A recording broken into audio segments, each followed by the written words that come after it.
How's it going out there in ukulele land? It's Jeff from jeffrey-thomas.com, and I'm going to go ahead and walk through a classical study here for you by Carulli Waltz in C major. So make sure you're requesting this off the website and we can walk through it together. Make sense of my scribble.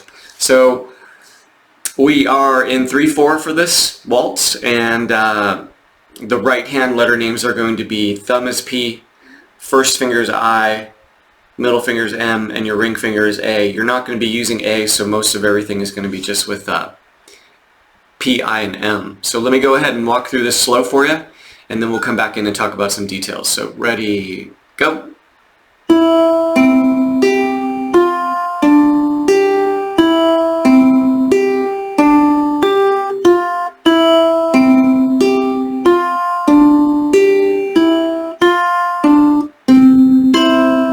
Okay, then you're going to repeat that section.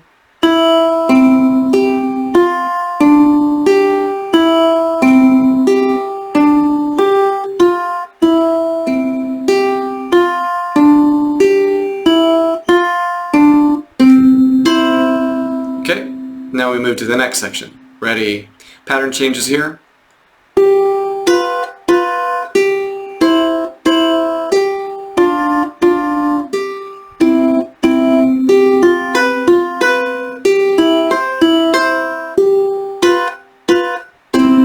Repeat.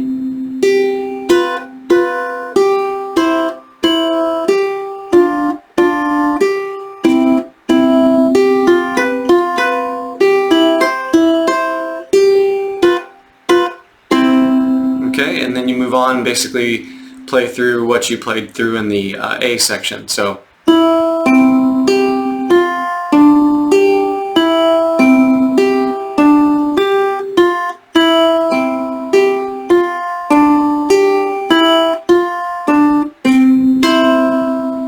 So mostly quarter notes. If we take the first section, that is going to be called the A section. So 1, 2, 3, 4, 5, 6, 7, 8 measures is the A section, and then another 8 measures for the B section, and then you are back to the A section again. So if you looked at the format of this, it would be A, A, B, B, A.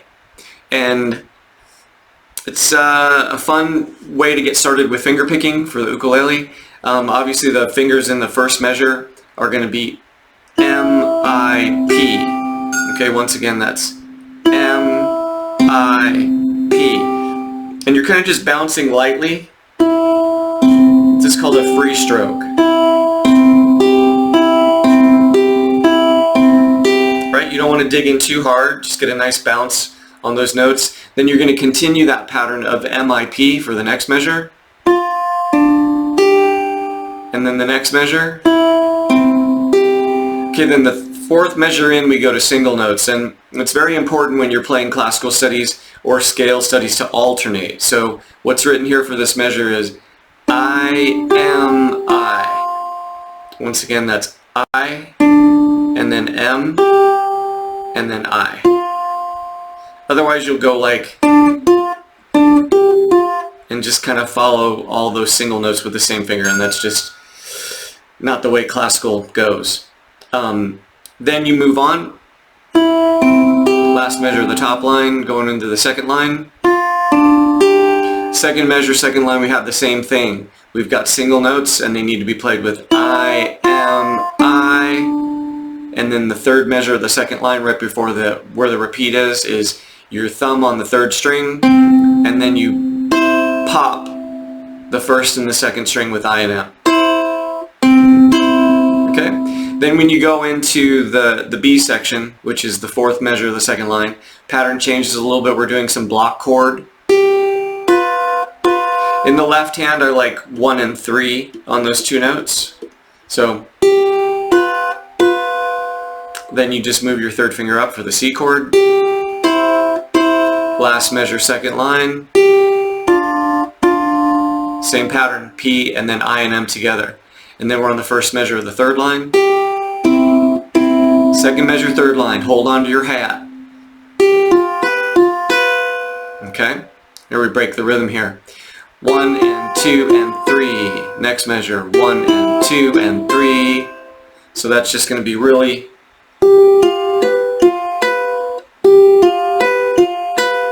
nice and light, right? 1 and 2 and 3, 1 and 2 and 3, 1, 2, 3, 1, 2, 3. And then at the end there we've got a block chord with P, I, and M. Then you'll wrap around and repeat that B section, and then after you finish the B section, you'd basically do the A section again with the same exact fingerings as I wrote in the first line. So that should give you a beginning classical piece to add to your repertoire, and get some of the background on how the right hand is going to work, so you're not just stabbing at it. And hope that helped you walk through the piece of music, and stay tuned. There's more videos pending every week. Thanks. Bye-bye.